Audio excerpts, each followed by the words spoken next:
The lights overhead didn't flicker. They deepened, casting shadows that seemed too sharp to be real. In the center of the room, the space began to warp. A figure materialized, standing between the two men. It wasn't an angel with white wings or a demon with horns. It looked like a man made of pure, shifting starlight, but its face was obscure, like looking through a frosted window.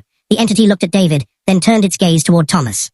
When it spoke, the voice didn't come through the ears. It resonated inside their skulls. Asterisk, the church is built on the prayers of the desperate. The being said, its voice like grinding tectonic plates. But the sanctuary is being choked by the echoes of your performance. Asterisk, David fell to his knees, burying his face in his hands. Lord, have mercy. I'll step down. I'll confess to the board. Asterisk, the board cares for the institution. Asterisk, the being replied, stepping closer to Thomas.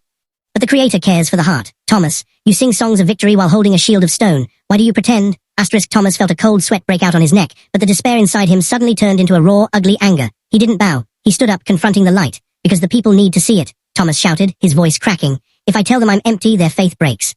If I tell them I begged God to save my sister, and she died anyway, they stop showing up. I'm protecting them from the silence. Asterisk, you are protecting your pride. Asterisk, the being said softly. God does not live in the certainty of your songs. He lives in the truth of your brokenness. You cannot receive comfort for a wound you refuse to show him. Asterisk, the starlight figure reached out and touched Thomas directly over his heart. It didn't burn. It felt like an iceberg melting inside his chest. 2 years of suppressed grief, anger, and unanswered questions suddenly rushed to the surface. Thomas collapsed onto the floor beside David, weeping so violently his shoulders shook. He didn't pray a polite theological prayer. He just wept for the sister he lost, and the God he thought had abandoned him. The heavy, oppressive atmosphere in the room began to lift. The starlight figure faded, leaving only the normal fluorescent office lights.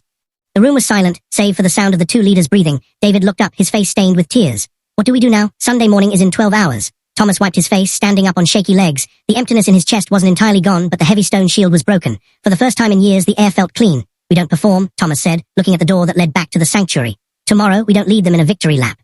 We tell them the truth. We tell them that sometimes the shepherd gets lost too, and that's exactly why we need the savior.